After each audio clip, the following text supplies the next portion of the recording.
रहमान रहीम, chairman अल्पासा गुलेदी welfare association ऐं social activist doctor नबी गुलेदी। बात है ॿुधाईंदो वञा त हफ़ीज़ साहब अल्लाह हुनखे जन्नत नसीब करे, उहो शहीद आहे। उहो जमायत जो माण्हू न हो, उहो इंसानियत जो अलमबरदार हो।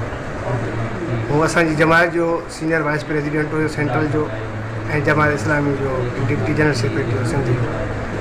पर हुनजो असां सां एतिरो वास्तो हूंदो जो महसूसु न थींदो हो त जमायत ऐं एसोसिएशन मिलियल आहिनि। जिते जिते असां वेंदा हुआसीं त पुछंदा हुआ त बाबा जमायत जा माण्हू कोन आहिनि, एसोसिएशन जा माण्हू कोन आहिनि। त सभिनी असां इहे ई चवंदा हुआसीं त बाबा जमायत बि एसोसिएशन आहे, एसोसिएशन बि जमायत आहे। माना ईअं पाण में असां सभु दोस्त मिलियल हूंदा हुआसीं। परे परे ते असां वियासीं, थर बि वियासीं, ठटो, बदीन, कराची, हैदराबाद, माना साईं सां हर सफ़र में असां साण हूंदा हुआसीं। पर हिन जो लहजो सभिनी सां सदाई चहिरे ते मुस्कुराहट हूंदी। नंढनि सां नंढो हूंदो त वॾनि सां वॾो हूंदो, सियासतदान सां सियासतदान हूंदो, एडमिनिस्ट्रेटरनि सां एडमिनिस्ट्रेटर हूंदो, लठ वारनि सां लठ बरदार हूंदो।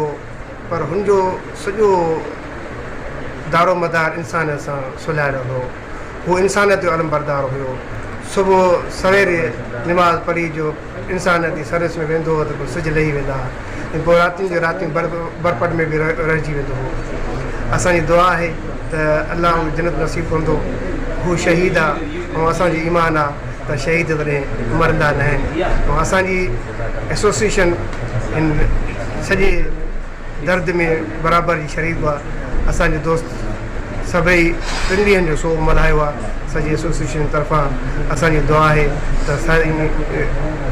जन्नतुल फिरदौस में हुनजा पंहिंजा जाइ हूंदी, ऐं उन जा पोल बि असां आहियूं। इनशाअल्लाह उनजो जेको मशीन आहे असां उहो पोइ ते हटणु न ॾींदासीं। ऐं असां दुआ था कयूं त साईं जन ते अलाह जन्नतुल फिरदौस में जा ॾींदा।